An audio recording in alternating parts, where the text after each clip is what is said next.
Salve, sétimo ano, tudo bem com vocês? Tudo tranquilo? Bem-vindos a mais uma aula de Geografia.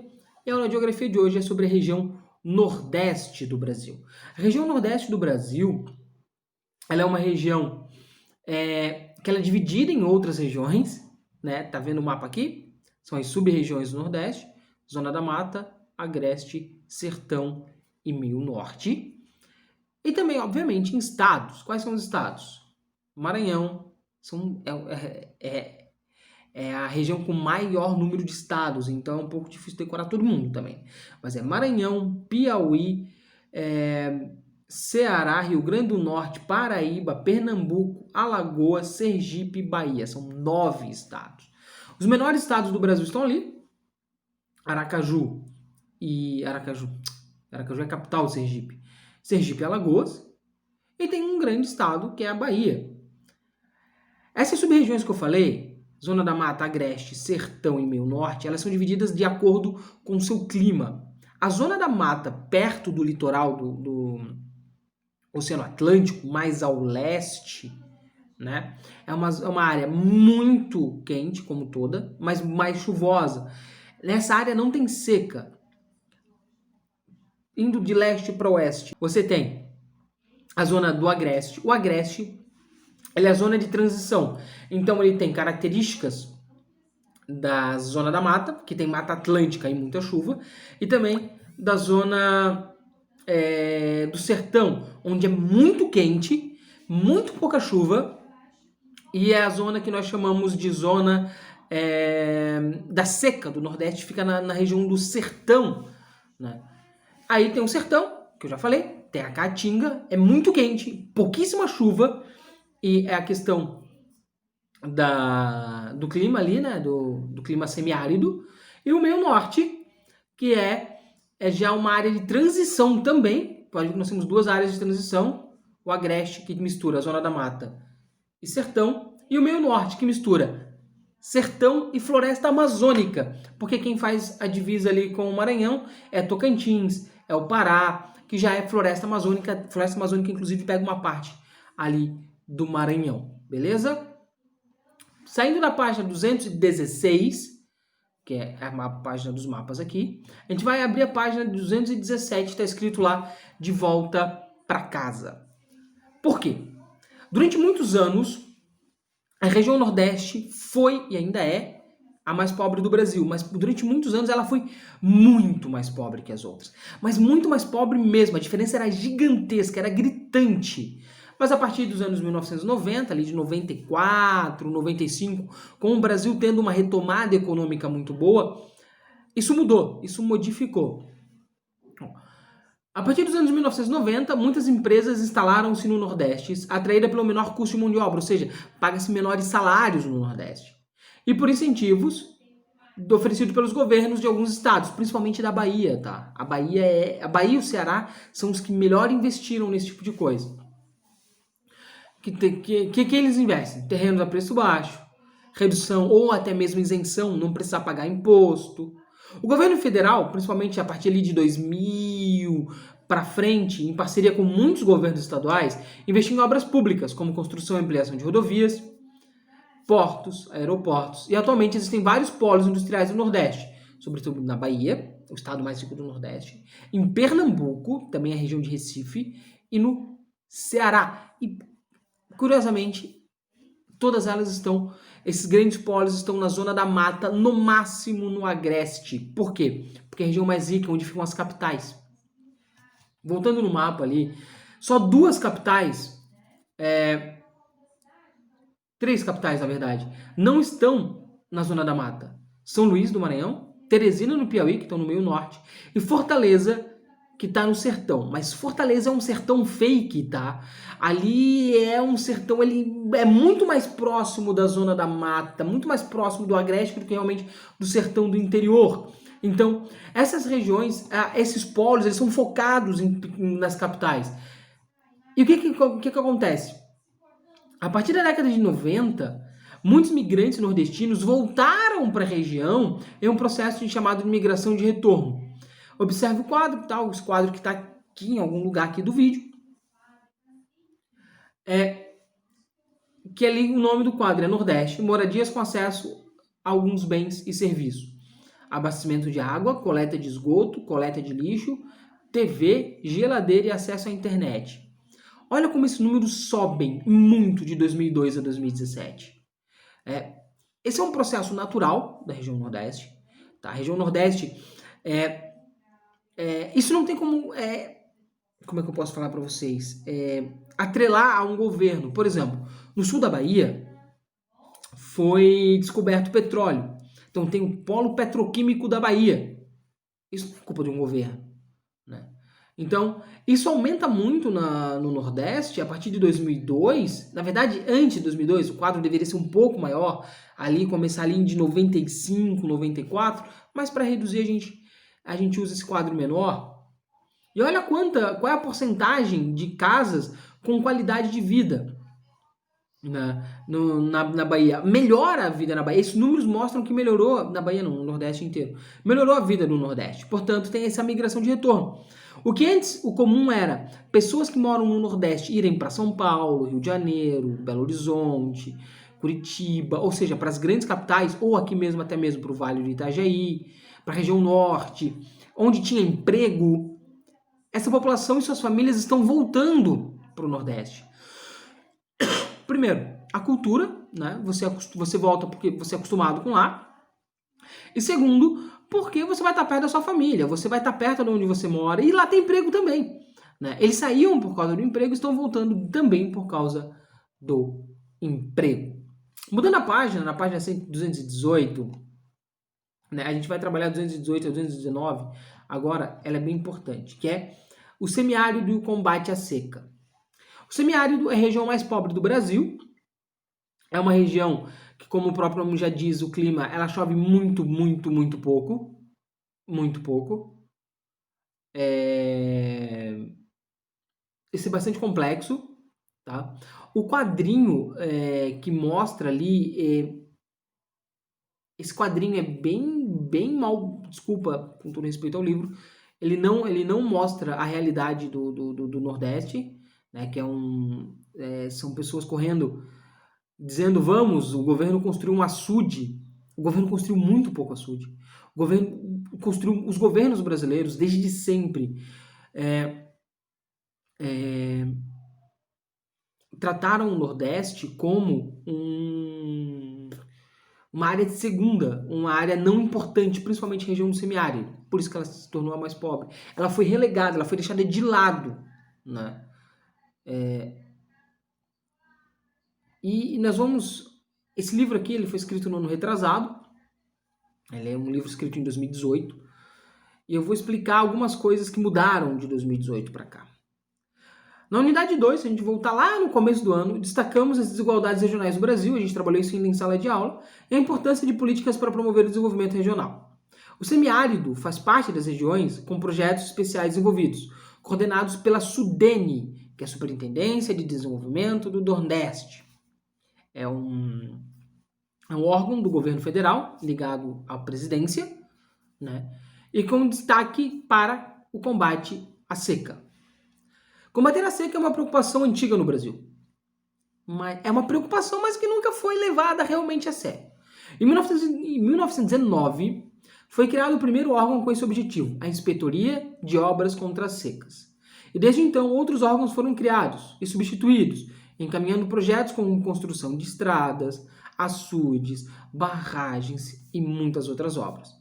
No entanto, ao longo de décadas, muitos desses projetos beneficiaram apenas pequenos grupos de propriedades, de terras, geralmente ligados ao poder público local, aos políticos locais. Nos últimos anos, esse quadro vem mudando, com políticas e projetos que beneficiam diretamente pequenos construtores e suas famílias, como a construção de cisternas, que cisterna é um reservatório de água, né, que guarda, além da água da chuva, guarda a água da chuva, basicamente, e principalmente nas pequenas áreas rurais. Esse livro aqui não fala. Uma próxima atividade vai ser só sobre o que eu vou falar agora, tá? Mas o que nós chamamos de indústria da seca. O que é a indústria da seca? A indústria da seca não tem nada a ver com indústria, com fábrica, é só um nome que foi dado no Brasil para a corrupção ligada à seca no Nordeste do Brasil. Olha, tem um nome, cara. É tão grande a corrupção lá que tem um nome. Vários políticos ligados ao Nordeste estão atolados com essa indústria da seca até o pescoço. Não vou falar nomes, não vem ao caso. Mas a indústria da seca, o que foi durante muitos anos? Eram políticos que eles faziam algumas coisas para se manter no poder, utilizando a seca no Nordeste e a dificuldade do povo como muleta. Eu vou explicar para você na prática. Vamos supor que eu sou um grande proprietário de uma fazenda no interior da... Deixa eu ver aqui, pegar um estado aqui bem... No interior de Pernambuco. No meio da seca, eu sou proprietário de uma fazenda e quero que o meu filho seja o prefeito daquela cidade, afinal eu quero dinheiro. Certo? Esse dinheiro vem do governo federal e é muito dinheiro muitas vezes. O que eu faço? Como eu sou o grande proprietário da fazenda, eu digo: ou vocês votam no meu filho, ou a água nunca vai chegar para vocês, porque aqui é seco e depende de mim essa água. Eu tenho o poder de ir lá em Brasília e fazer com que esse dinheiro chegue até aqui e chegue água para todo mundo. E mais, se chegar água na minha fazenda, eu vou empregar vocês vão ter empregos. Então a população, normalmente muito pouco instruída, com muito pouca educação, fala: peraí, ou eu voto nesse cara, ou eu fico sem água. Esse cara é votado, ele ganha. Quando ele ganha, ele pega toda a grana do governo federal, que é muita, e ao invés de aplicar isso em benefício à população, ele aplica em próprio benefício. O que ele faz? Ele faz um encanamento vindo do Rio São Francisco, que é o principal rio, que ele não vai para a cidade, ele vai para a fazenda dele. Qual é a desculpa que ele usa? Nós somos produtores rurais, nós geramos emprego. O governo federal aceita. Certo? Então tem todo esse problema, essa problematização da indústria da seca. Cara, é muito grande a indústria da seca. Governo federal, quando eu falo federal, eu falo em presidência, em ministros, eu falo em prefeitos, governadores, todos estão ligados a essa indústria da seca. A corrupção no Brasil, infelizmente, atrasa a vida da população. Uma das principais obras que não acabaria com a seca no Nordeste, mas ajudaria e muito, é um negócio chamado transposição do Rio São Francisco. O Rio São Francisco é um rio, é o maior rio do Nordeste. Ele começa em Minas, ele começa no Sudeste, mas ele atravessa o sertão inteiro e vai terminar lá no Ceará, e com vários outros rios adjacentes, afluentes, vários afluentes extremamente importantes. Isso faz com que o Rio São Francisco seja o rio mais importante do Nordeste. O objetivo principal de integração do Rio São Francisco com bacias hidrográficas do Nordeste setentrional, né, do Nordeste, do Norte, estranho, é que até o ano de 2018 estava sendo implementado pelo governo federal é de levar água até 2025 a cerca de 12 milhões de habitantes de 390 municípios do agreste do sertão de Pernambuco, Ceará, Paraíba e Rio Grande do Norte. Desse projeto também, chamado Transposição do Rio São Francisco, faz parte o desvio de águas do rio por meio de canais artificiais para afluentes temporários, ou seja, é basicamente você construir outros rios. Você constrói rios artificiais que levarão água do Rio São Francisco e dos seus afluentes para cidades onde esse rio não passa. Né? O projeto de transposição do Rio São Francisco divide opiniões. Entre as principais críticas estão a perda de áreas produtivas, o deslocamento de populações para a implementação de canais, ou seja, esses rios eles precisam passar em algum lugar, né? E muitas vezes passam por pequenas vilas, por fazendas, mas então isso pode ser algo ruim. O risco da redução da biodiversidade aquática, o risco de perda de toda aquela biodiversidade que é importante. Além disso, os críticos do projeto destacam que os mais beneficiados são os grandes proprietários rurais, enquanto uma enorme parte da população sertaneja sertanejo é quem nasce no sertão, segue prejudicada pela escassez de água. Por outro lado, as populações de áreas mais afetadas pela seca são favoráveis ao projeto, pois acreditam na redução de problemas como falta de água para o consumo, irrigação e plantações. Se você pesquisar na internet, rapidamente você vai achar gente a favor, gente contra, problemas e soluções. Né? durante o governo do Lula, entre 2002 e 2006, o primeiro, o Lula fez de 2002 a 2006, foi reeleito, é governador de 2007 até 2010. Essa transposição ela foi levada um pouco mais sério, né? Ela conseguiu ter um projeto bem interessante. No governo Dilma, de 2010 até 2015, esse projeto foi praticamente abandonado. O governo Temer teve um projeto bem interessante de 2015 até 2018 e, felizmente, o governo Bolsonaro está dando continuação ao projeto que começou com Lula, foi parado com a Dilma, continuou com o Temer e agora está sendo finalizado pelo Bolsonaro. Isso, por que eu falei o nome desses 4 presidentes? Porque, por mais que eles não se gostem politicamente, o objetivo principal deles tem que ser a manutenção e a qualidade de vida da população. E é isso que o presidente tem que pensar. Não importa se ele gosta de um ou de outro, se ele é de partido A, B ou C, se ele tem um pensamento de A, um pensamento qualquer, ele tem que pensar primeiramente na população. É para isso que um governante é eleito. E é nisso que se pensa os governantes brasileiros quando ele é bom. Quando a indústria da seca não é o que gere, mas sim a vontade de melhorar a vida da população. Várias cidades no Nordeste estão sendo beneficiadas nos últimos 4 ou 5 anos com a transposição do Rio São Francisco, chegada de água. Para vocês terem uma ideia, o sul da Bahia é sertão, sertão, sertão mesmo. E hoje, a região do sul da Bahia é um polo fruticultor, ou seja, plantação de uva, manga, banana, cacau. É um polo onde se planta muita fruta, coisa que praticamente não existia há anos atrás. Eita, não existia anos atrás. E isso faz com que a vida da população daquela região melhore. Porque antes não tinha emprego, agora tem. Antes não tinha dinheiro, agora tem. Então, esses são os grandes problemas do Nordeste. E as soluções, felizmente, elas vêm ocorrendo e vêm melhorando cada dia mais. Esperamos que essas soluções, essas melhorias, elas se mantenham ao longo dos próximos governos e do atual e dos próximos governos. Certo? Outra coisa que eu queria falar é que mesmo essa região ela não pode ser dependente 100% do governo. Não pode ter uma região, porque isso favorece a indústria da seca. Né? Se você depende basicamente do governo, o governo pode fazer o que quiser com você. Né? Se o governo, se você depende 100% do governo, o governo parar de te ajudar, você vai à falência, você começa a ter problemas. Então, o equilíbrio entre a ajuda de governo e o seu trabalho e o trabalho da população, ele tem que ser o melhor possível. Por isso que quando mostra lá no quadrinho da página 218 algo escrito privatizado, a água foi privatizada, o açude foi privatizado, não é necessariamente algo ruim.